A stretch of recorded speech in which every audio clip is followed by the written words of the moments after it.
Hi everybody, and welcome back to Apple Cottage. This is Sandy and I am Suburban Homesteader, Wyoming. Well, thanks so much for all the well wishes from when I wasn't feeling good. It just lasted a couple days. It was just a sore throat. That's all it was. It was nothing. And so now I'm back to gardening. So gardening together today is going to be really fun because we are going to be grafting apple trees. We're going to be propagating kiwis also so that I can have more kiwi plants. Last summer I propagated female kiwi plants and hopefully they survived our winter this year. And this year I'm doing some males. And so because I have a really huge kiwi. It grows up a deck, goes all the way and part way around the second side. And it is a beautiful plant. But you have to have a male and a female when you have kiwis. And so I had the opportunity to get a few other male kiwis, different varieties, all Arctic, because we're in the north. So they make a much smaller kiwi. It tastes just the same. Actually, in some ways it tastes better. And there's no fuzz. You just eat the entire thing. You don't peel it or anything. So delicious. So for all of my friends that live in the north, this is really a great thing that you can try. Now, if you live in Washington or Oregon, you can grow both types. And there's a lot of places you can grow both types. All wonderful kiwis. But just remember, when you buy a kiwi, you have to have a male and a female. So the first thing I'm going to do is I'm going to show you some of my apple scions. I'm going to show you my rootstock that came, and it's been soaking in water, so it's really hydrated and ready to graft. And I'll show you the kiwis. Let's start with the rootstock first. Now this is Bud 118. It's a semi-standard, cold hardy rootstock. And as you can see, the rootstock is just beautiful. I've been buying rootstock for quite a few years, and sometimes when you get them from different companies, not so good. It's been very disappointing sometimes. And sometimes the root system is horrible. But as you can see, lots and lots of wonderful roots. Now, they're still soaking in the water, and so that I'll be able to graft them. Here's some of the scions I get to choose from. Two packages, these two packages right here, I got from Larry Stevenson, Southern Orchard Nursery, Southern Cultured Orchard and Nursery. These, I have some plums and some apples in this bag, and I got those off of the internet. Actually, it's a Facebook page that you can trade scions. And then these ones are from Skill Cult. That's Steve in California. I've mentioned him multiple times. And these are off of his trees, and so we're going to do that. Here are some of my grafting tools. If I'm going to use a knife to graft, this is a little tool. It's a plastic ring that you can put the scion through or your rootstock through, and then when you use the knife, it's much more careful and you're less likely to cut yourself. And then the other ones are just different types of grafting tools. My favorite one is this big honkin' one right here. It's strong, it's precise, does a really clean cut. This one right here was my very first one I had, and though it's good, the branch can't be very thick. This is another one, just a different type. They all do a good job. Now, if I had to do a whole tree, like say the top of it died, but the bottom is still okay, or I just don't like that apple, I could do this whole one right here, and it could cut it, and it makes slices so that I can graft right into it. These are my tools that I use for labeling. Now, when I first label, I'll put this, and I'll write with my marker the type of scion it is. A lot of times I'll put the rootstock that I have too, and I'll put the date.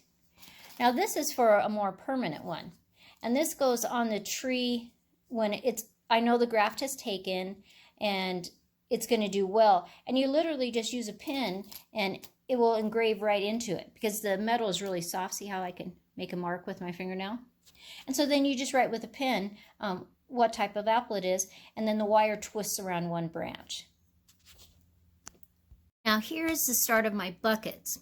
When I graft, I am going to graft them, and then I'm going to put them in these 4 buckets. I have 25 rootstock, so I can make 25 apple trees. And this is already damp. You don't want it soaking wet, but you certainly want it damp to the touch. So I have about 4 or 5 inches in the bucket, and then I'll put the rootstock, and then I'll put damp sawdust around it also. So let's graft an apple. So this is the one I'm going to use. I'm going to take one of these out. Now, not always when you get scions will they be waxed on both ends, but some people do that, and I really appreciate it because it makes it so it doesn't dry out when it's in the bag. Because a lot of times you'll keep them in the refrigerator for several months before you're grafting, or especially if you're grafting outside, because you have to have the weather nicer. Where when I'm grafting inside, it can be any temperature outside, it doesn't matter. Now the way you decide which way is up and down, you look at these little buds, and they will poke up. It's almost like a little triangle, and some of them are very much more distinctive, and so you just look for that. So this is the end that I will be cutting. Now it's already waxed on top, which is lovely. I've made my tag. It says 2020, apple name, rootstock name, and the date. So then I'm just going to start, and the idea is to try to get as close as you can to the same size. And so you just go through and you just look. Now it's not always possible to get exactly the right size. Oh, now that one is a good one. So see how nice that rootstock is? Look at those root system. Wonderful. So when I go to bury it, I'm going to make sure I bury it below this right here. Now it used to be that they would cut the rootstock down way down here and then graft. But most people now let their rootstock be much higher. And that is because in case the graft fails, you can still use your rootstock and graft again. And so you have that space. So I'm going to use my big tool because that is my favorite. And it just cuts. So what I do is I slip this in. Can you see that? See that V? That's the V it's going to cut. Okay? And so I try to line it up in the center. And I'm just going to cut. And see? A wonderful cut. Okay? Now when you go to do the scion, you have to go from the opposite direction because you don't want a V again. You want the knot, you don't want this notch, you want it to be able to slide in there. So we take our extra out. You can actually root these if you try, but I don't. So this is going to come in from this side instead. And so I'm going to line that up. And I'm just going to cut. So then I have, I'm going to have to move the camera a little bit. See how this is the rootstock? And this is going to slide right in there. Okay? But before I slide it in there and do it, I'm going to take some of my tape because I like to cover this whole scion with this tape. Sometimes I use beeswax, and I'll insert a picture.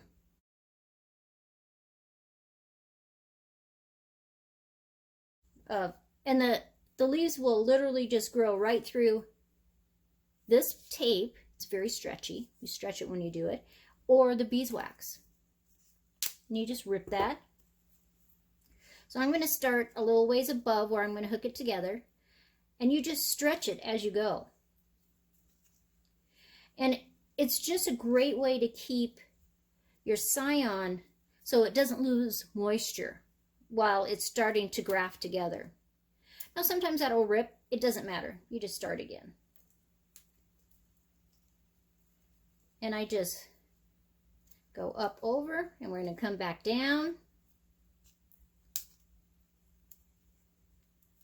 And you just want to make sure you're covering it all so that none of the moisture will leave it. Okay, so I went up and down. Okay, then I'm going to grab another piece of tape. And I'm going to start with the rootstock. And I'm actually even going to go into part of the notch. And then I'm just going to slide that right in. And I want to slide it in as far as I can. Now, something to note. Say your rootstock was wider than your scion. Then you want to just make sure you do it on one side. So one side, so all the cambium layer is touching, because that's the thing that will make it the graft to work. Okay, so I'm going to go up, and I'm going to go up a little ways past where I had started on that scion, and then I'm going to go back down. And as you go, you're always pulling, so you're always stretching. I'm going to go down, and then I'm going to go back up again, because I really like it to have 3 layers. Now I'm going to grab a type of rubber band. So we see the root, it goes up. Right in here is our graft. And then it's got the tape all the way up. Now because I live in Wyoming, it can be very windy. And so I use these, they're like a rubber band. Actually, when I get them, they're thicker and they're twice as long. And I cut them in half, and then I cut them lengthwise. And these are when you go to get your blood drawn. The labs put this around your arm, and one of the gals saves them for me so that I can do them when I'm grafting. Now, this isn't actually going to go outside for quite a while.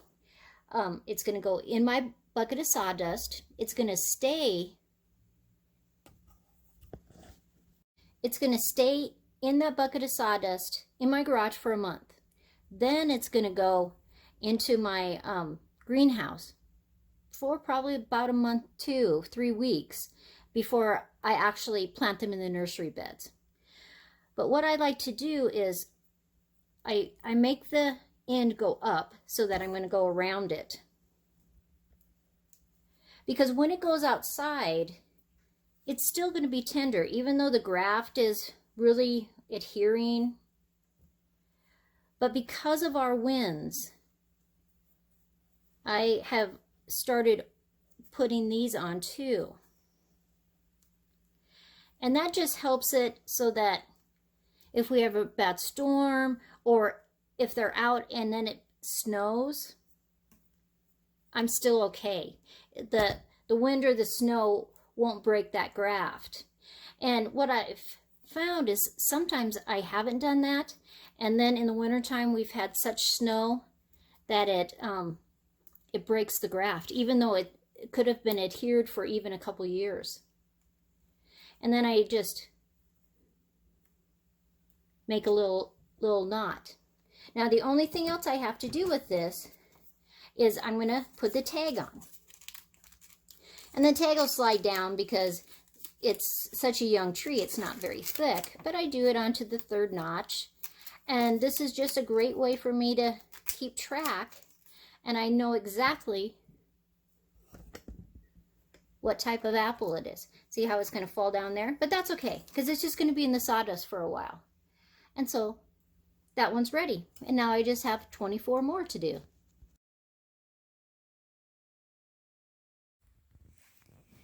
So here's all my apple trees done in 3 buckets. There's, I had bought a bundle of 25 rootstock, but actually there was 26 in there, so I was happy with that. This is my kiwi branches. And these ones are all male. And he's labeled them the different types, and I am going to propagate those today. and I will show you how to do that. 2 buckets are what I'm going to use for when I propagate the kiwis. And this is the rooting hormone. I've used a lot of different kinds. They all work. You can buy these easily at Walmart and any of those big box stores. Here's some of my kiwis. This one is a red beauty. All of these are the male flowers. Now, it's a little bit more difficult to find what way is going up with a kiwi. You just have to be really careful to look on which direction it's actually going up. And look at several buds so that you can tell. So I'm going to take all these apart. I have like 7 different types. I'm doing exactly the same thing. I'm going up about 1.5 inches, and I'm just going to cut at that so I can see the cambium layer. And they're going to get dipped and put in the dirt. Now I have all the kiwis. Now these are all male kiwis because I have females growing. And so these are going outside in the garage with the willows and the apple trees for at least a month. So I'm working on my willows now. And as you can see, almost all plants, where the buds are, it's like a triangle and they go upwardly. So that's how you know that's the top. Now I need to scrape off 1 to 2 inches, not going too deep, but revealing the cambium layer. So I just lightly do this, then I'm going to dip it in my rooting hormone. I'm going to use a spoon to make a hole, and it's going in my dirt. So here's the willows all done. There's 1, 2, 3, 4, 5, 6, 7, 8, 9, 10, 11. So these will go out in the garage just like the apples.